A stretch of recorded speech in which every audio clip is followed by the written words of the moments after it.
মানুষ, সারা বিশ্বের মানুষের সাথে একই দিনে আমরা একসাথে রোজা এবং ঈদ পালন করতে পারি কিনা। আমি যতটুকু আমার অবস্থান থেকে আমি দেখেছি যে রমজান আমাদেরকে বোধহয় শিখায় সংযম হতে, রমজান আমাদেরকে শিখায় কিভাবে ধৈর্যশীল হতে, রমজান আমাদেরকে শিখায় কিভাবে আমরা মানবিক দৃষ্টিকোণ দিয়ে মানুষের পাশে দাঁড়াতে পারি।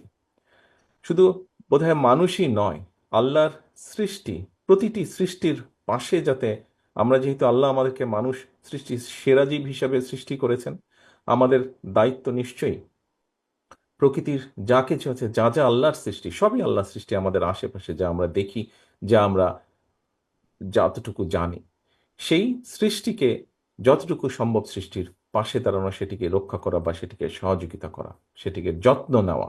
সোজা কথা, রক্ষা আল্লাহ করবেন আল্লাহ সৃষ্টিকে, কি সেটিকে যত্ন নেওয়া, এটি আমাদের রমজান আমাদেরকে শেখায়। এখানে উপস্থিত সম্মানিত ওলেমা মাশায়েখগণ আছেন। একজন মুসলমান হিসাবে আমার কাছে একটি প্রশ্ন বারে বারেই ঘুরপাক খেয়েছে। আমরা দেখেছি খ্রিস্টান সম্প্রদায় সারা বিশ্বে তাদের বড়দিন একই দিনে পালন করে। আমি এখানে উপস্থিত ওলেমা মাশায়েখগণকে অনুরোধ করব, শুধু আপনাদেরকে নয়, সারা দেশে আরো অনেক অনেক জ্ঞানী ওলেমা মাশায়েখগণ আছেন।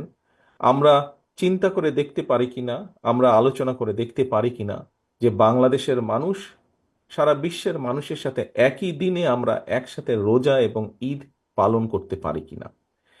বিজ্ঞানের যুগে এটি করা সম্ভব কিনা, কোনো উপায় আছে কিনা, এই বিষয়টি আপনাদেরকে আমি চিন্তা করার জন্য অনুরোধ করব। আমরা আলোচনা শুরু করার আগেই আহ, একটি আয়াত শুনছিলাম কোরআনে, এবং সেই আয়াতের মূল বৈশিষ্ট্য হচ্ছে যে আমরা মানুষকে, আমাদের আশেপাশে যত আমাদের সহকর্মী, পরিবার, আত্মীয় স্বজন, বন্ধু বান্ধব যারাই আছেন, তাদেরকে সৎ কাজের জন্য উৎসাহ দেওয়া এবং অসৎ কাজে নিরুৎসাহিত করা। প্রিয় উপস্থিতিবৃন্দ, আমার মনে হয় এটি আমরা যদি করতে সক্ষম হই, যতটুকুই, যার যতটুকু অবস্থান থেকে যতটুকু আমরা করতে সক্ষম হই না কেন, তাহলে আমরা আমাদের যে প্রত্যাশিত সমাজ, আমাদের যে প্রত্যাশিত দেশ, এরকম একটি সমাজ এবং দেশ ধীরে ধীরে পর্যায়ক্রমিকভাবে গড়ে তুলতে সক্ষম হব।